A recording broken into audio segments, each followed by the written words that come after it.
E eu acho que é isso que os pacientes precisam. Eles precisam de alguém que queira cuidar deles, né? Que é muito fácil eu resolver uma ficha. Um paciente é uma ficha, né? Vem a próxima ficha, 5 minutos, resolva a consulta.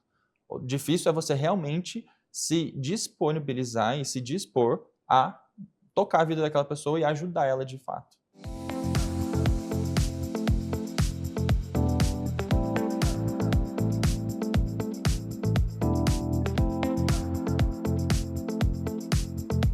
E antes de começar o episódio de hoje, eu quero apresentar e agradecer com muito carinho os nossos patrocinadores, que acreditaram nesse projeto desde o início e tornaram o consultório aberto ainda mais especial. A começar pela Cerrado Chic, uma loja que eu simplesmente amo.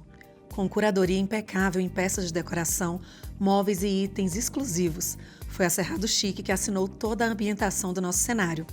Com bom gosto, originalidade e aquele toque que faz toda a diferença.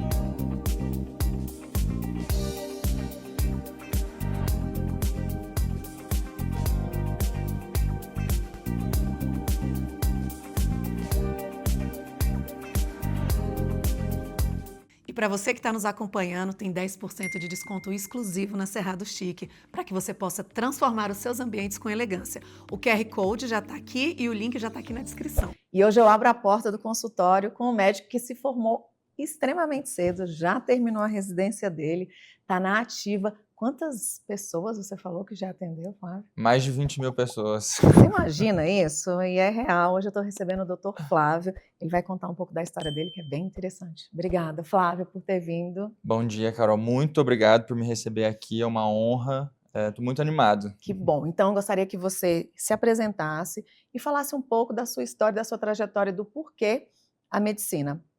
Certo. Bom, eu sou natural do Mato Grosso do Sul, interior do interior. O Mato Grosso já é interior, né? Eu sou do interior, uma cidade chamada Dourados. Escolhi a medicina, na verdade, eu não acho que eu escolhi, eu acho que ela foi escolhida, acho que veio para mim como um direcionamento divino mesmo.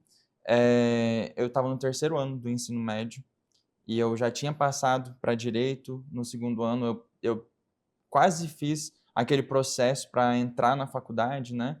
Mais cedo, a minha família falou, não, melhor não, tal. Tava certo que eu ia fazer direito, era o que minha família queria, minha família falava assim, pode fazer qualquer coisa menos medicina, médico trabalha demais, você vai sumir. E aí eu, no 3º ano, comecei a ter crises de pânico com muita frequência. Tive síndrome do pânico mesmo, comecei a trabalhar, comecei a dar aula de inglês na época, para tentar focar em outras coisas que não fossem os estudos, até que chegou um período mais ou menos próximo do vestibular que eu fiz uma oração, falei, Deus, eu posso olhar todos os cursos, posso escolher todas as coisas, eu nunca vou ter a visão que o Senhor tem do futuro e a sua ideia, o que o Senhor tem para mim vai ser melhor do que qualquer teste vocacional, que eu estava fazendo vários testes vocacionais. Eu fiz essa oração, entreguei a decisão nas mãos de Deus e acabou. Ali eu fui curado, assim, daquelas crises de ansiedade. E aí o Senhor foi direcionando para a medicina. Tanto é que no dia do vestibular, encontrei vários colegas que estudavam comigo e falaram assim, uai, como assim você está aqui? Fiz a faculdade com esse direcionamento, me encontrei e hoje sou extremamente feliz, extremamente grato, não me vejo fazendo outra coisa. E a minha história com a medicina foi mais ou menos assim.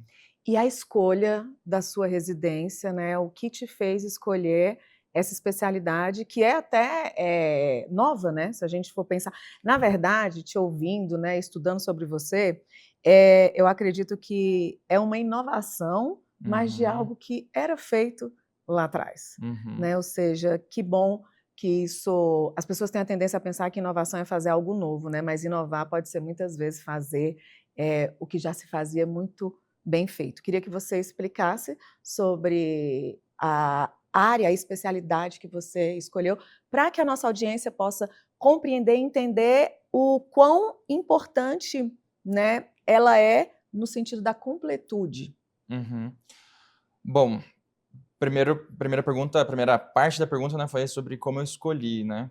Então, como eu fui direcionado, tive um direcionamento divino, não foi aquela coisa, sonhei em ser médico a vida inteira, eu demorei um pouquinho para me identificar dentro da faculdade, né?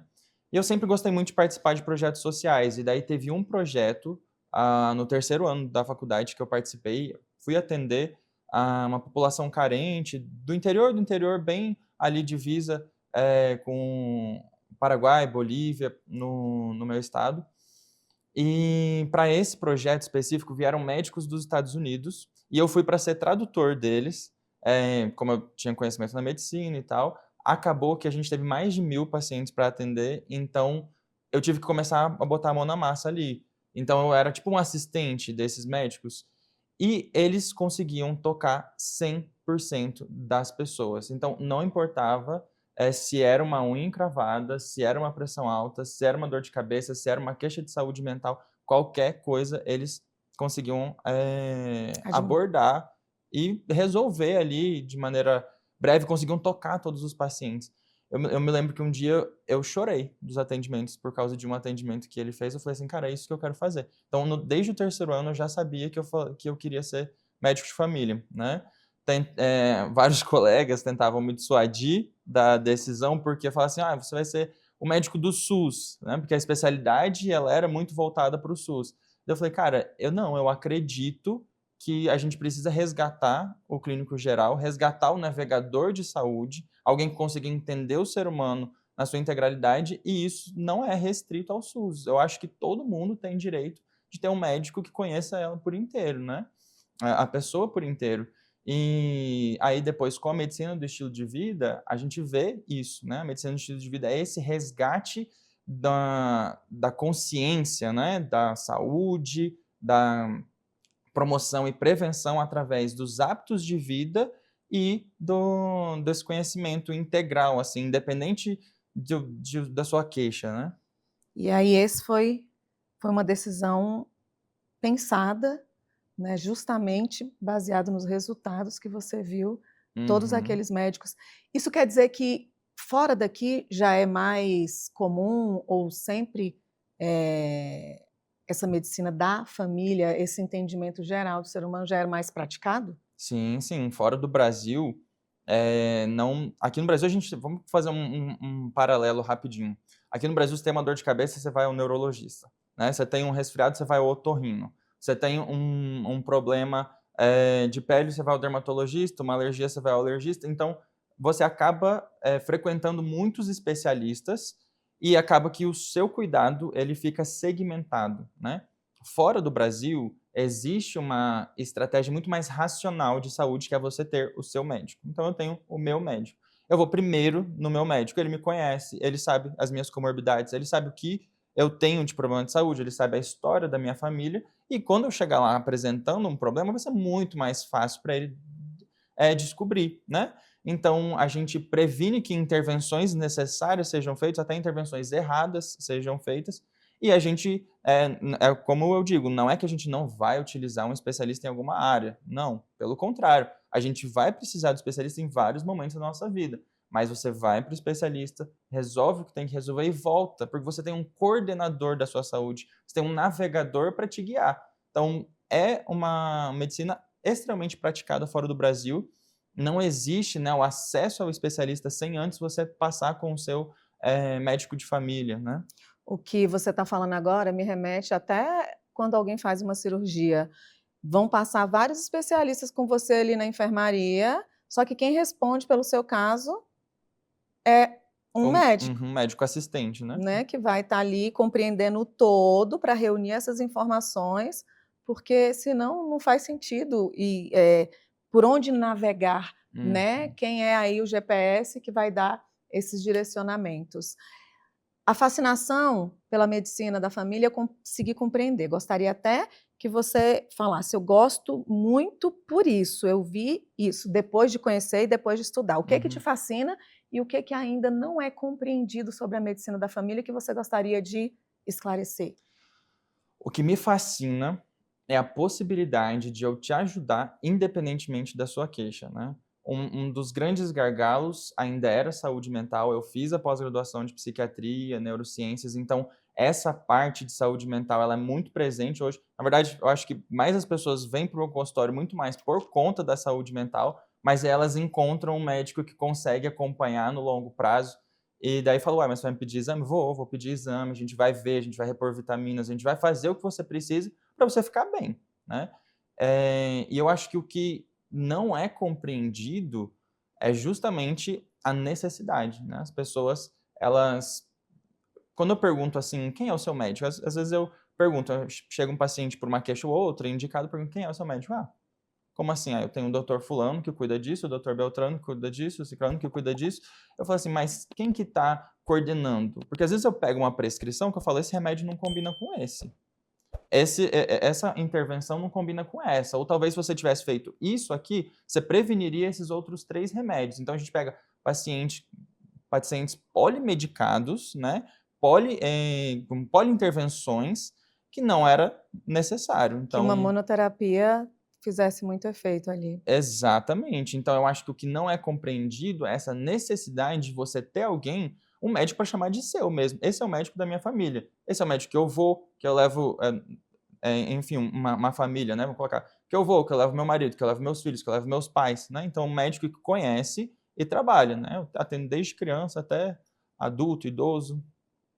E é sensacional, né? A gente estava aqui falando no bastidor, que maravilha poder ter alguém que conhece a mim profundamente e vai poder, inclusive, me auxiliar na prevenção de Uhum. alguma coisa. Você já vai estar atento para atender meu filho, né? Sabendo do histórico dos meus pais. Exatamente. E isso faz toda a diferença. A gente tem visto ultimamente um uma onda de diagnósticos mais e mais precoces de câncer, por exemplo. Então, cânceres que antigamente acometiam pessoas acima de 50 anos, hoje acometem aos 30, aos 40.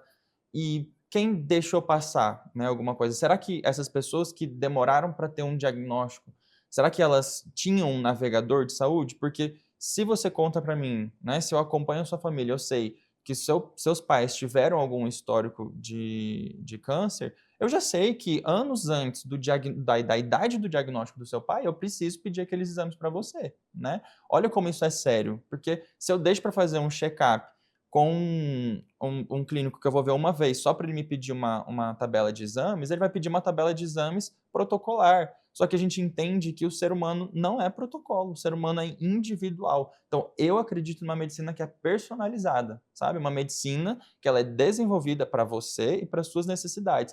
Todo mundo precisa do mesmo exame? Não. Eu tenho pavor, me deixa nos nervos quando eu vejo assim, alguns consultórios que o pedido de exame está pronto. Você chega lá, ó, faz esses exames aqui antes de ver o doutor. Mas espera aí, né? Não é assim.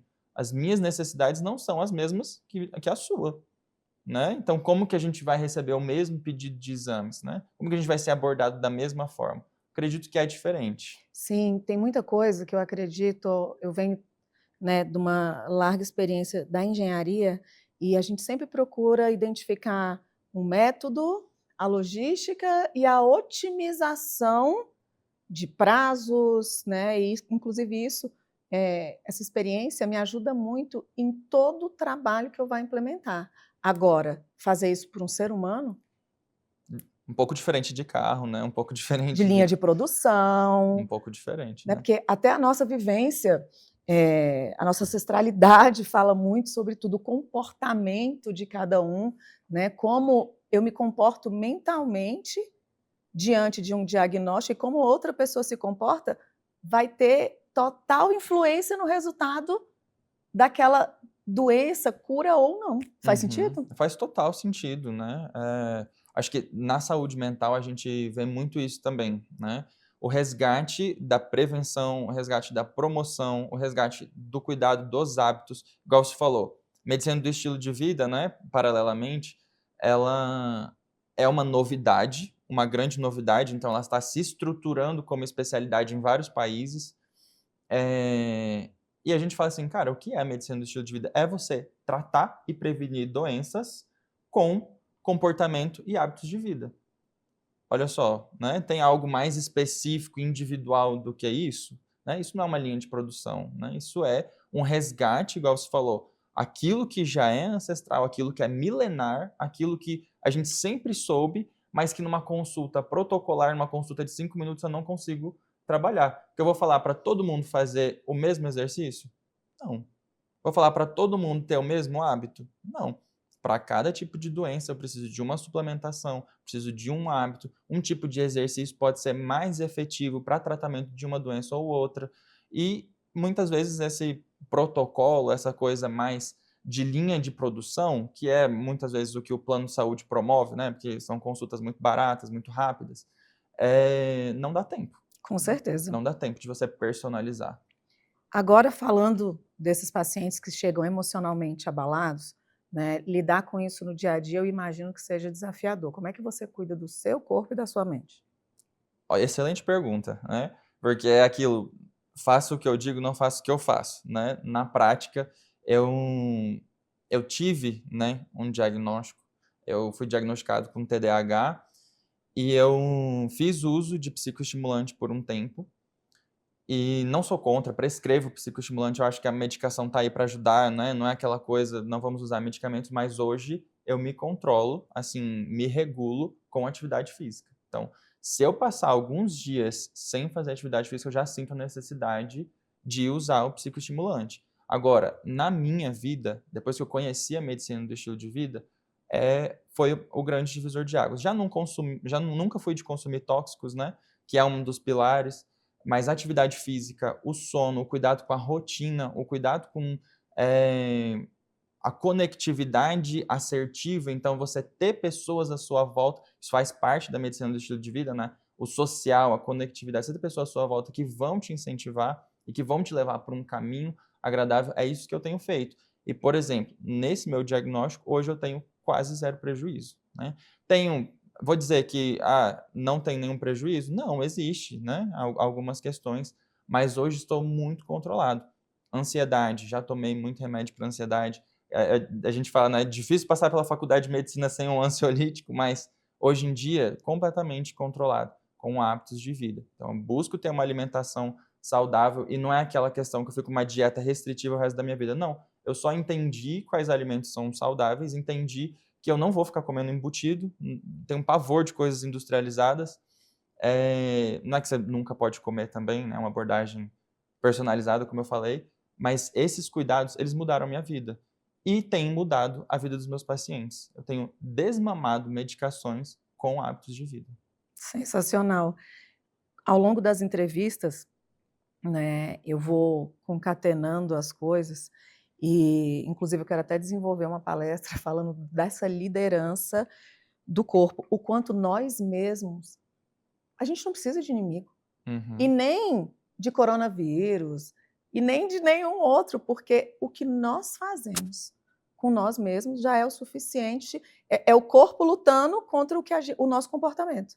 Uhum. Eu vejo assim, porque quando fala-se por milhares de vezes o quanto a microbiota é importante, você está ali, você está contra, é o seu corpo, você colocando ele para trabalhar muito Uhum. mais.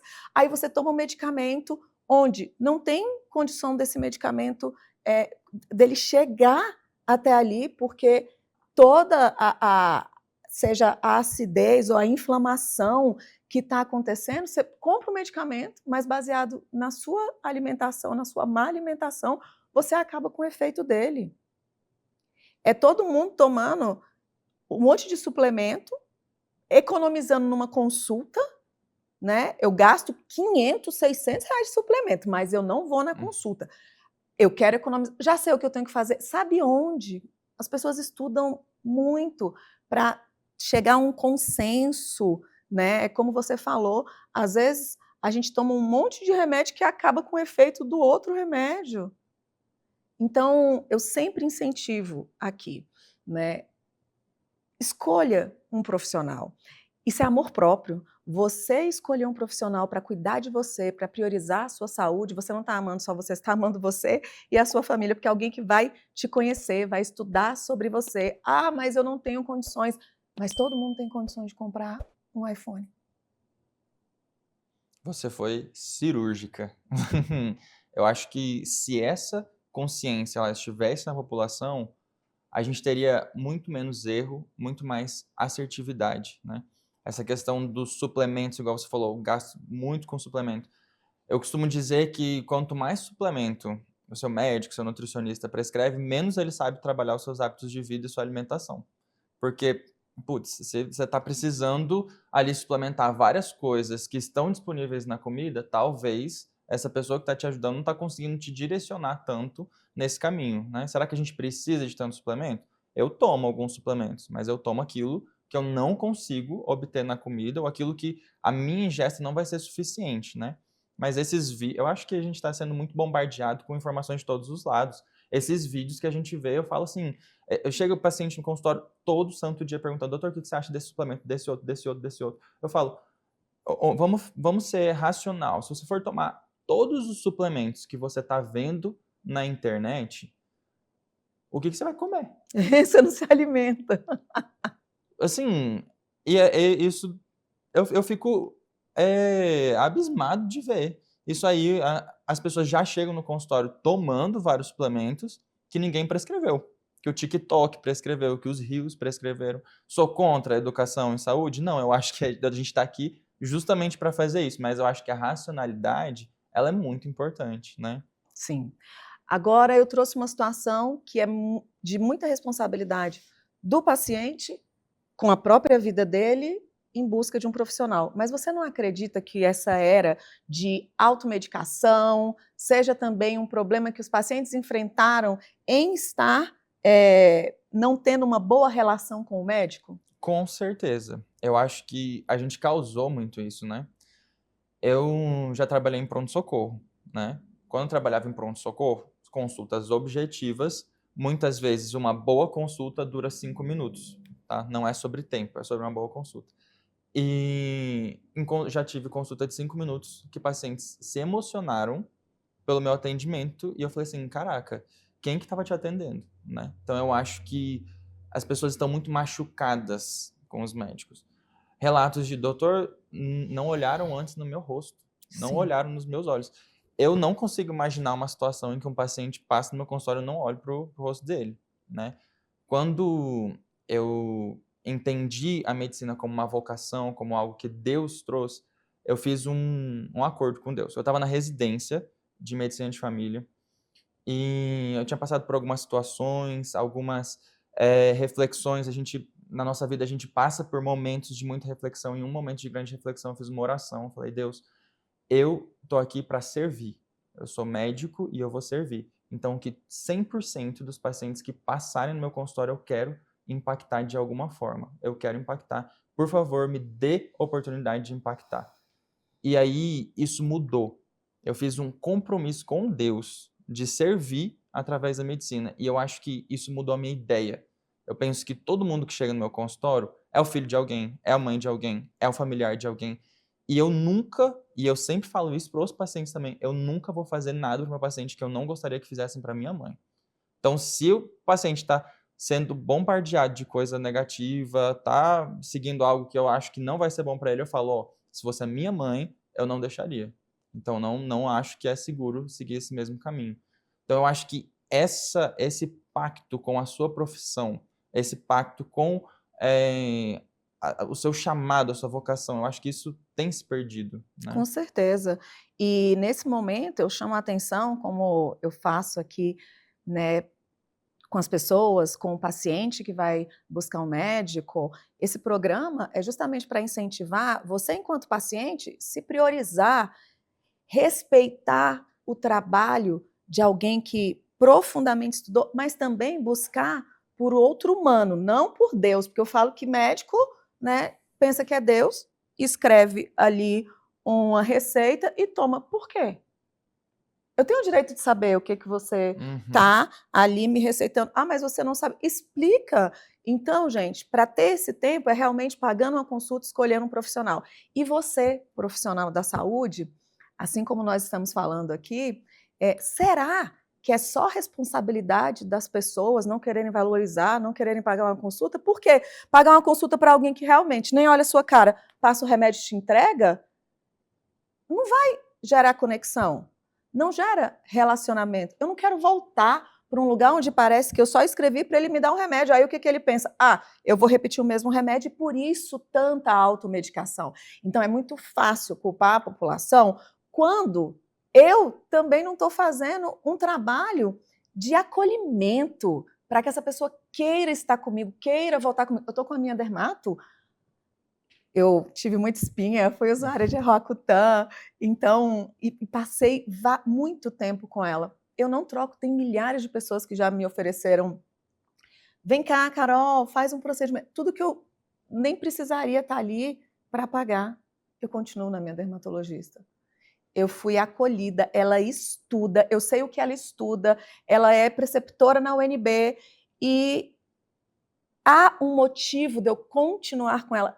São essas as relações que os médicos podem e têm o direito e o dever de querer, para que o paciente também continue com você. Faz sentido? Com certeza. Eu vou te contar um breve episódio que aconteceu. Teve uma paciente que uma vez chegou no meu consultório e ela, perdida, ela foi em busca desse direcionamento porque ela não sabia para onde ir. Totalmente desestruturada, tinha acabado de receber um diagnóstico de câncer, falou comigo, mostrou os exames, todas as coisas, e aí ela precisando de ajuda e assim, não era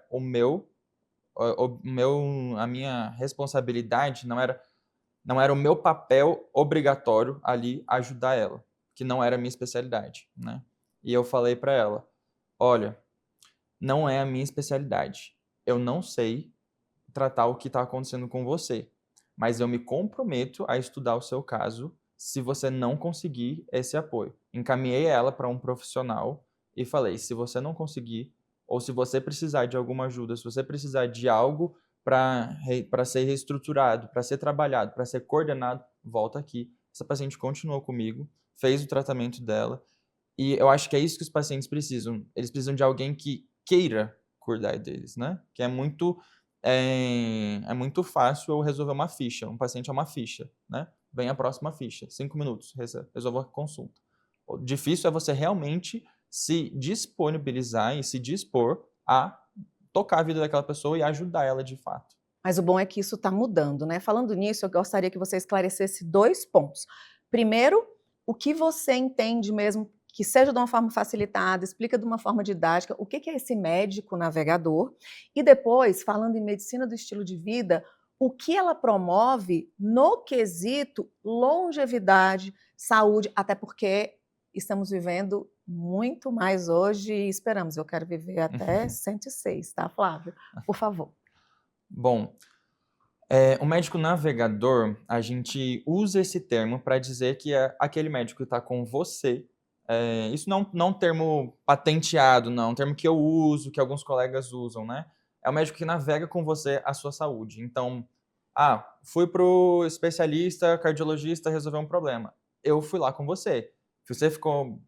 Não que necessariamente fui à consulta com você, isso pode acontecer em alguns casos, mas não é a regra, mas que eu estive acompanhando, né? Mandei um relatório para aquele médico, recebi um relatório daquele médico. A gente está navegando a sua saúde. Você foi internado, eu fui te visitar no hospital, entender o que está acontecendo. Você tem um médico para navegar com você, ou seja, te conduzir como um Waze na sua saúde, né? Eu não posso jogar a responsabilidade de cuidar da saúde 100% para o meu paciente. Meu paciente não fez medicina.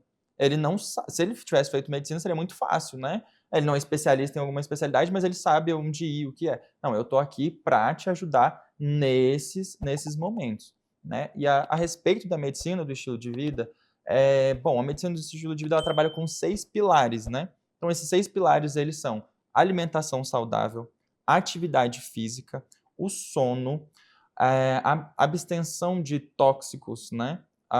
O manejo do estresse e a conectividade. Então, são esses 6 pilares que regem a medicina do estilo de vida, que tem como objetivo e como propósito tratar e prevenir doenças com os hábitos de vida e o comportamento. Então, a medicina do estilo de vida, ela leva a gente para a longevidade porque ela veio da longevidade.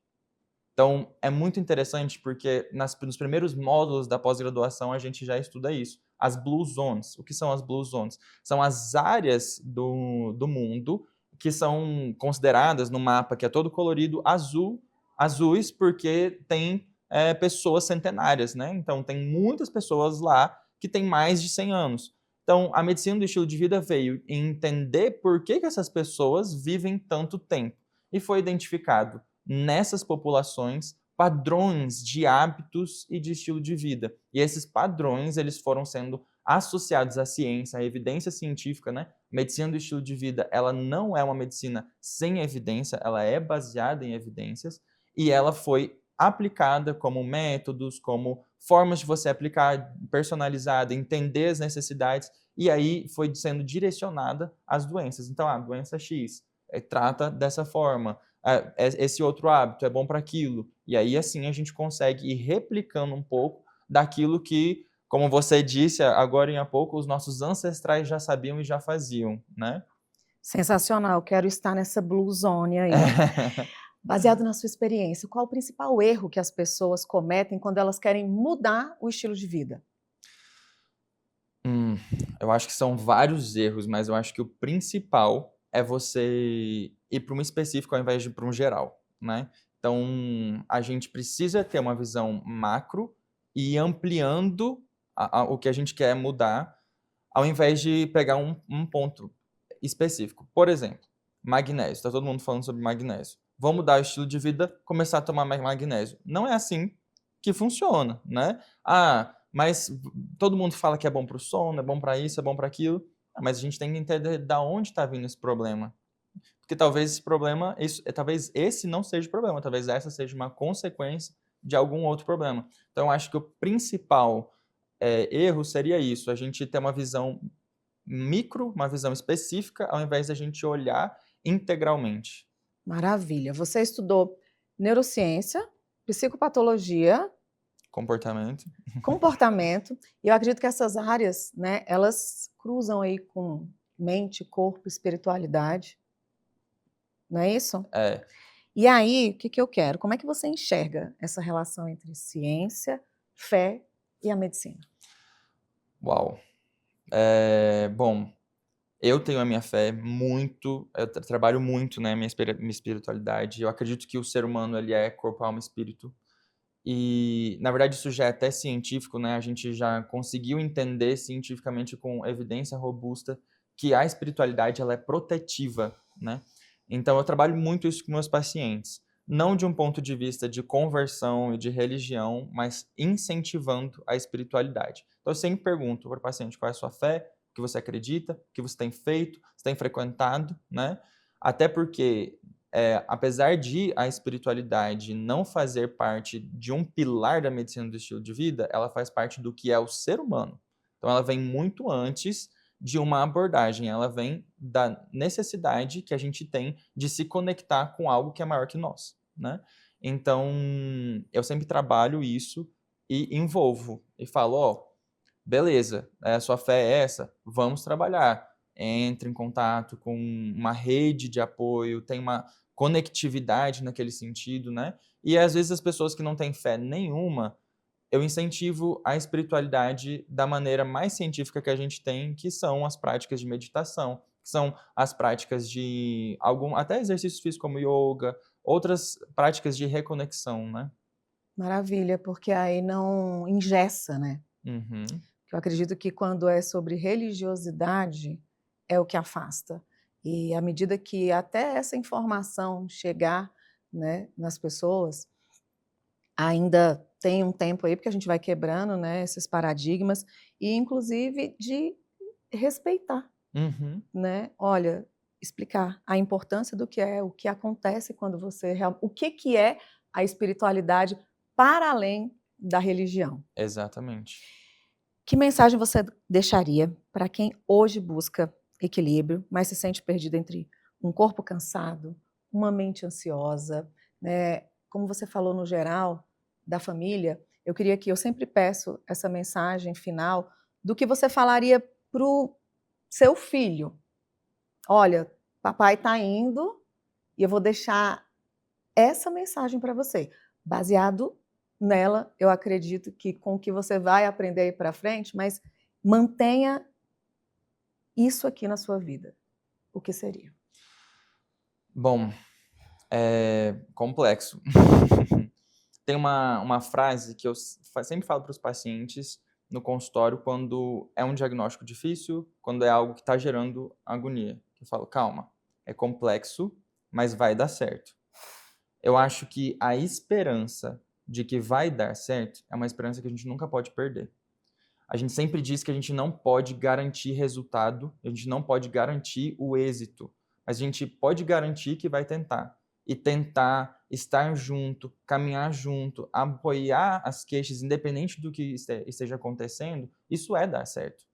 Então, vai dar certo. Eu acho que essa esperança, essa confiança de que vai dar certo, isso se mistura fé, isso mistura PNL, que é algo que a gente estava falando nos bastidores, isso mistura várias coisas. E a gente tem que entender isso, a necessidade de focar no positivo, né? Atrair as coisas positivas. E é óbvio, eu diria que você precisa ter um navegador, você precisa ter alguém que saiba te conduzir no seu processo de saúde. Não adianta você se conduzir por meio de redes sociais, não adianta você se conduzir indo a 5 especialistas diferentes. Você precisa ter uma pessoa que coordene o seu cuidado. Sensacional. Eu acrescentaria: use filtro solar. Ai, Também vamos falo lá. isso, viu? Mas você sabia que ao longo de mais de 120 entrevistas aqui, até o oftalmologista falou em sono e atividade física para o olho. Então, não há nada, né, que realmente a questão da alimentação. Preocupe-se de verdade com sua alimentação, descasque mais, né, e desembale menos. Além disso, durma bem, é muito importante. Se na Bíblia está escrito descanse, né, se até Deus descansou, por que a gente acredita que vai conseguir, né, virar o tetel aí, ficar ligado no 220 e não vai adoecer? E a atividade física, porque o nosso corpo realmente é uma máquina que está o tempo todo trabalhando e ela precisa se fortalecer. Eu acho que vai muito além, mas muito além, sem falar que a atividade física é uma prevenção Com de saúde, certeza. né? E E também está na além, Bíblia. sim, e além disso, escolha as suas relações. Não há nada mais adoecedor do que pessoas doentes, até porque as doenças psicológicas também são transmissíveis. Mais do que AIDS, mais do que tudo que se preocupa aí, que a gente aprendeu a vida inteira que deveria se cuidar e usar camisinha para não ficar doente. Para não ficar doente também, afaste de pessoas com princípios e valores diferentes dos seus, de quem só reclama, de quem está adoecido, porque isso toma o teu tempo e a gente acaba se aproximando sempre, né, de repetições. Então, se na escola não foi dito, que aqui, agora, entenda, é um grande pilar. Cuide das suas relações, porque é realmente algo que vai te levar para frente, ou pelo menos para estar onde você tem que estar, ou pode te dar uma ré assim na vida muito grande.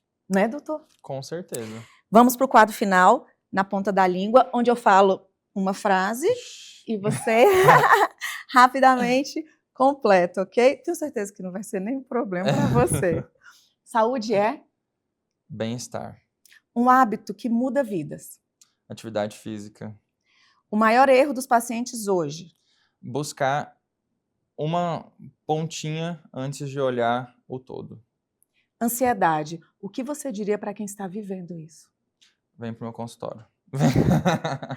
A fé para você é? Tudo. É o motivo de tudo, o princípio e o fim de tudo. Medicina humanizada é? Cuidar do ser humano como um todo. Um conselho que todo médico deveria ouvir.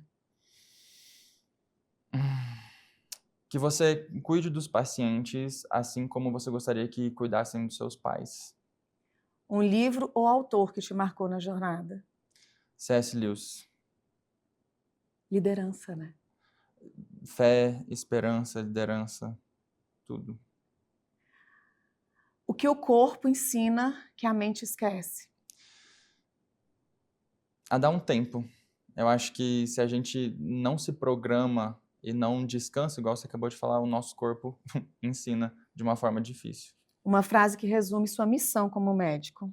Eu acho que tem uma frase que é um mandamento bíblico, né? E acho que isso resume a minha missão de vida, não só como médico. Amar a Deus sobre todas as coisas e ao próximo como a ti mesmo, né? Então eu acho que se no meu consultório eu me preocupar com um paciente como eu gostaria que se preocupassem comigo, a minha resolutividade, o meu sucesso, o sucesso do paciente, a trilha, ela vai ser eficaz.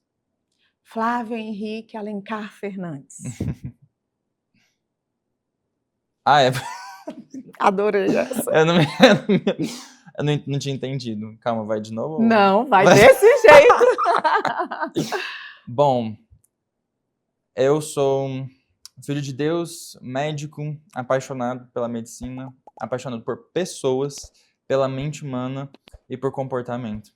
Maravilha, foi um prazer te O conhecer. prazer foi meu. De verdade, obrigada, viu? E volte sempre, porque eu acho que vai ter muita coisa para falar e acredito que você vai falar para muita gente ainda. Amém. Muita gente, acredite. E para você, como sempre, vou deixar aqui na descrição onde encontrá-lo, façam perguntas, aproveitem bastante e até o próximo consultório aberto.